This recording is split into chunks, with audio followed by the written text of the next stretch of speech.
Bien-aimés, chers amis, auditeurs, auditrices, frères et sœurs en Christ, n'avez-vous jamais eu le sentiment d'avoir couru comme battant l'air si vous marchez selon vos propres pensées, au lieu de suivre le Seigneur avec crainte, tremblement, et quelque bonnes que puissent être vos intentions, vous finirez toujours comme battant l'air, sans énergie spirituelle, vide et découragé, épuisé.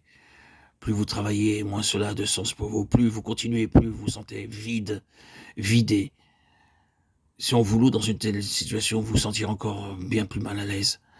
Vous vous haïrez vous-même. C'est la preuve qu'un tel travail ne nourrit pas, puisqu'il ne peut pas vous satisfaire. Ceux qui connaissent la vraie nourriture trouvent leur satisfaction dans le Seigneur, car Christ est le pain de vie. Lui seul peut satisfaire. Jean 6, 35. Si votre travail ne touche pas Christ, vous vous sentirez affamé. Mais si vous le touchez, vous serez en contact avec la vie et avec la réalité spirituelle. Occupé ou non à un service, vous pourrez dire grâce et louange à Dieu. J'ai de la nourriture à manger, car le Seigneur est mon pain. Bien-aimés, vous voyez que la réponse à toute cette question ne réside pas dans les choses extérieures, par exemple, où allez-vous, que faites-vous, quel message donnez-vous, ou même combien de temps passez-vous dans les retraites spirituelles, mais dans le fait que vous avez touché intérieurement le Seigneur. Quiconque le touche, lui, est satisfait.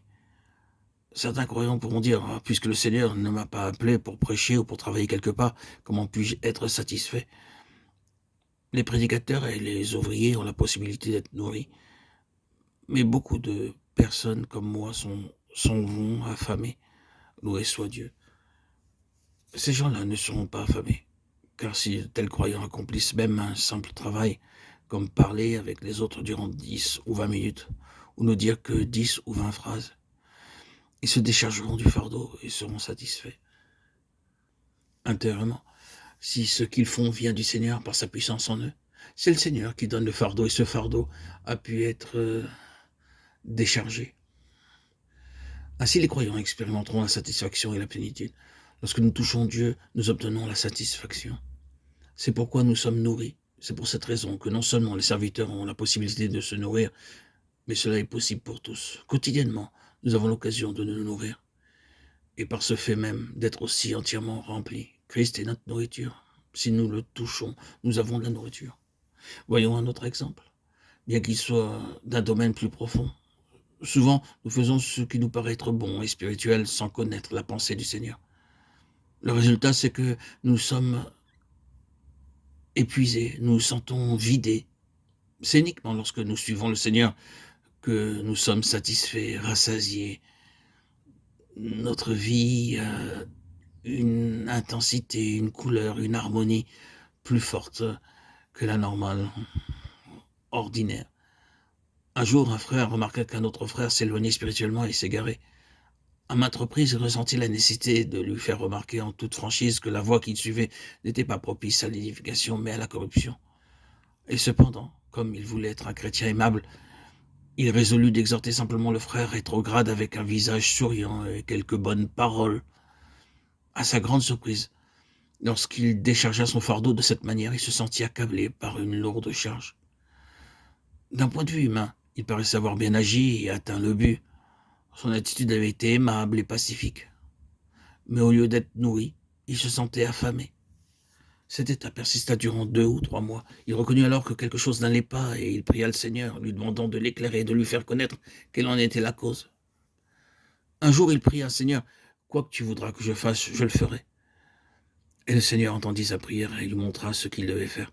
Peu de temps après, le frère rétrograde vint le voir et cette fois-ci, il le réprimanda sévèrement. Compte tenu de son caractère, lorsqu'il exprimait des paroles sévères, il s'en ressentait plusieurs jours. Cependant, dans cette circonstance, plus il parlait avec sévérité, plus il touchait le Seigneur. Ainsi donc, après l'avoir réprimandé sévèrement, il n'avait plus éprouvé la nécessité de confesser à Dieu sa faute, comme il l'avait fait auparavant. Au contraire, cette fois-ci, il fut rendu capable de louer Dieu. Il se sentait bien, comme s'il avait fait un bon repas. Nous ne voulons pas dire ici, en citant cet exemple, que nous pouvons reprendre les autres avec des involtures et sans aucun égard. Ce serait sans nul doute mal faire d'agir ainsi. Mais cet exemple nous enseigne cependant que si nous faisons une chose selon la pensée du Seigneur, nous serons intérieurement nourris, fortifiés, encouragés, et notre vie sera d'autant plus belle car nous marchons selon la volonté de Dieu, en étant obéissants, en faisant sa volonté. Il nous faut donc savoir, reconnaître et discerner qu'est-ce que le Seigneur attend de nous. Au moyen de cette expérience, nous découvrons alors le fait important suivant. Le bien que nous pouvons faire n'est pas nécessairement de la nourriture.